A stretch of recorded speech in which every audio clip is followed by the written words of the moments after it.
It's the ultimate clash of styles. The speed of Wushu against the leverage of Aikido.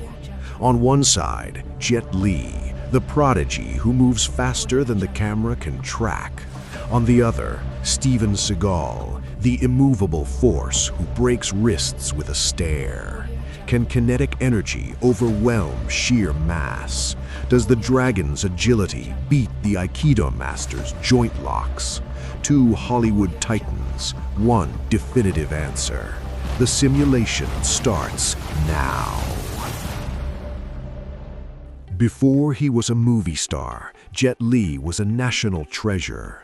Born in Beijing, his talent was discovered at age 8, and he was drafted into the legendary Beijing Wushu team. He wasn't just good, he was a phenomenon. By the time he was 12, he was performing on the White House lawn for President Nixon. He won 5 consecutive national wushu championships, a record that remains untouched, competing against adults while he was still a child. His training was grueling, focusing on speed, acrobatics, and the mastery of 18 different weapons.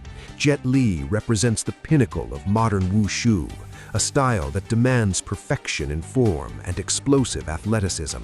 He isn't just a fighter, he is a human special effect. His transition to film wasn't about learning to fight for the camera. It was about slowing down so the camera could actually see him. He is the embodiment of fluid, lightning-fast precision. Steven Seagal's origin is shrouded in mystery and legend. A tall, imposing American who moved to Japan as a teenager, he did the unthinkable. He became the first foreigner to ever own and operate an Aikido dojo in Osaka. He didn't study a sport, he studied Tenshin Aikido, a harder, more combat-oriented style focused on survival and neutralizing opponents instantly. Standing 6'4", Seagal brought a menacing physical presence to the martial arts world. He wasn't interested in scoring points or looking flashy. His philosophy was simple: use the opponent's energy against them, lock the joint, and break the bone. When he burst onto the Hollywood scene, he changed action cinema forever. He didn't jump or spin. He stood still, waited for the attack, and dismantled his enemies with terrifying efficiency. He is the master of leverage, pain compliance, and the immovable object archetype. The martial arts community is divided in this stylistic mismatch. Jackie Chan. Jet, he is the best. His forms are perfect. He is very light, very fast. If you blink, he is gone.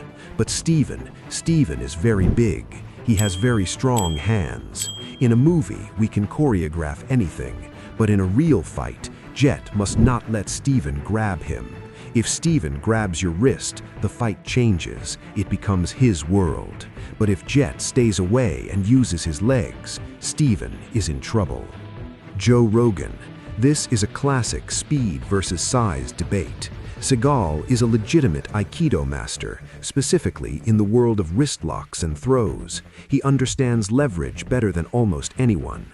But Jet Li is an elite athlete on a different level. The sheer cardio and explosiveness of a wushu champion is insane. Seagal relies on you coming to him.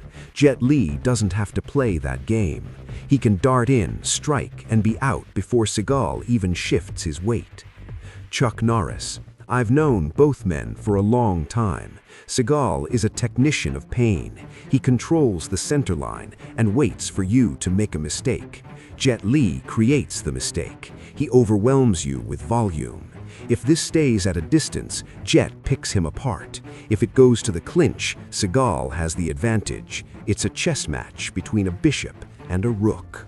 Jet Li's preparation is a masterclass in conditioning and agility. He treats his body like a high-performance engine. His training begins with extensive stretching and flexibility drills, ensuring he can kick at any angle without restriction. He practices San Da, Chinese kickboxing, to sharpen his striking application, focusing on rapid-fire combinations that overwhelm an opponent's defense. To prepare for a grappler like Seagal, Jet focuses on anti-grappling movement. He drills footwork patterns that keep him constantly circling, never allowing Seagal to set his feet. He trains with weighted vests to increase his vertical leap and explosive speed. Mentally, Jet enters a state of wuji, emptiness. He plans to use his speed not just to attack, but to frustrate Seagal, making the bigger man miss until he is tired and exposed. Jet's goal is to turn Seagal's size into a liability. How did Seagal prepare for a fight? Seagal's preparation is internal and structural. He doesn't run marathons, he trains his nervous system. He spends hours practicing kotegaeshi and irimi nage with multiple attackers. He hardens his wrists and forearms, knowing that his grip is his primary weapon. For a speedster like Jet Li, Seagal focuses on timing and ma'ai, combat distance. He trains to read the telegraph of a strike before it's even thrown. He practices standing perfectly still, reacting only at the last possible millisecond to redirect force.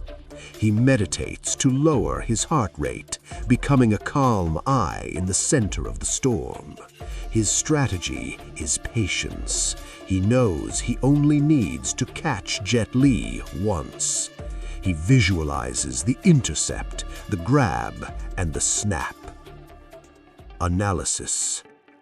Physically, the disparity is massive.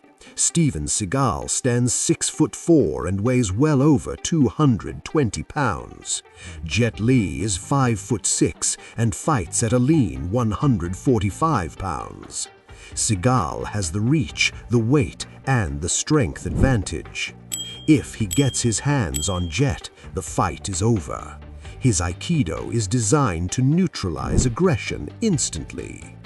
However, Jet Li possesses a speed advantage that is almost impossible to quantify. He is a Wushu champion who can strike 5 times in the time it takes an average man to punch once. His cardio is limitless. Seagal traditionally is not known for endurance or mobility. He is a stationary fighter. The mental game is Zen versus ego. Jet Li fights with a humble, disciplined focus. Seagal fights with supreme, almost arrogant confidence. The key factor is the gap. Can Seagal close the distance without getting kicked in the head? Can Jet Li land effective strikes without getting grabbed? It is the classic battle of the mongoose against the cobra. One relies on agility, the other on a lethal, venomous strike. Arena and fighting rules. The fight takes place in a setting that honors both traditions, an abandoned Hong Kong movie set. The area is cluttered with wooden crates, scaffolding, and props, offering an environment that favors movement and improvisation. The lighting is dramatic, with shafts of light cutting through the dusty air. The rules: no time limit, no gloves. Environmental interaction is allowed, using walls, props. The fight ends by knockout or submission. It is a test of real combat outside the safety of a dojo. The silence on the set is heavy. Steven Seagal stands in his signature black Aikido gi, his posture relaxed, hands open and low. Jet Li stands 10 feet away in a white traditional Wushu uniform, bouncing lightly on the balls of his feet. Jet tests the water first. He darts in with a low, probing kick to Seagal's shin. Seagal barely moves, just lifting his leg to check the kick. Jet circles left, fast. Seagal pivots slowly, his eyes locked on Jet's center. Jet launches a flurry, a jab, a cross, and a spinning back fist. Seagal deflects the punches with circular hand movements, parrying them aside with surprising speed for a big man. On the spinning back fist, Seagal attempts to grab Jet's forearm. He brushes the fabric, but Jet is already gone, rolling under the grab and appearing on Seagal's flank. Jet lands a solid side kick to Seagal's ribs. Thud. Seagal grunts but catches the leg. This is the moment. Seagal twists his hips to execute a throw. Jet, realizing the danger, jumps with the throw, turning a potential slam into a graceful backflip. He lands on his feet and resets. Seagal is impressed but annoyed. Seagal changes tactics. He moves forward, using his size to cut off the ring. He backs Jet toward a stack of wooden crates. Seagal throws a rare front kick intended to push Jet into the trap. Jet runs up the crates, pushing off the wall to launch a Superman punch from above. Seagal raises his arms to block, absorbing the blow, but the force staggers him. Jet lands and unleashes his signature Wushu speed. A whirlwind of strikes, chest, stomach, thigh. Seagal is covering up, trying to find a wrist. He catches Jet's left hand. He clamps down. The Kota Geisha is coming. Seagal twists. Jet yells in pain as his wrist bends. But Jet Li is not a rigid fighter. He drops to his knees, relieving the pressure on the wrist, and sweeps his body into a sweeping leg kick that takes Seagal's legs out from under him. The giant falls. The ground shakes. Seagal tries to rise, but his bulk works against him on the floor. Jet Li is instantly back on his feet. He doesn't let Seagal stand. He delivers a precise, controlled crescent kick to the side of Seagal's jaw. Snap. Seagal slumps backwards against the crates. He is conscious, but his equilibrium is shattered. He raises a hand, unable to focus his vision. The speed was too much. The immovable object has been moved. The winner. Jet Li steps back, assuming a traditional salute posture. He bows deeply to the fallen master. Seagal shakes his head, clearing the cobwebs, and nods slowly, acknowledging the defeat. In this simulation, Jet Li emerges as the winner. While Steven Seagal's size and Aikido mastery presented a lethal threat in the clinch, he could not overcome the sheer volume and mobility of Jet Li. Seagal needed Jet to stand still to be effective. Jet Li refused to be a static target. By utilizing the environment and attacking from multiple angles, Jet exhausted the bigger man and dismantled him with precision striking. It was a victory of kinetic energy over static power. The winner, Jet Li. It's your turn. The Wushu prodigy has toppled the Aikido giant. But do you agree? Could Steven Seagal have broken Jet's arm in that clinch if he had just one more second? Is size the ultimate factor in a street fight? Let us know your thoughts in the comments below. We read every single one. If you enjoyed this clash of styles, make sure to subscribe and hit that like button. It helps us keep the arena open. And get ready, because next time we are bringing two of the most explosive, gravity-defying strikers in cinematic history. It's the devastating elbows and knees of Moy Boran against the lightning-fast intercepts of Jeet Kune Do, Tony Jaa versus Bruce Lee. Can the star of Ong Bak shatter the dragon? We're gonna find out.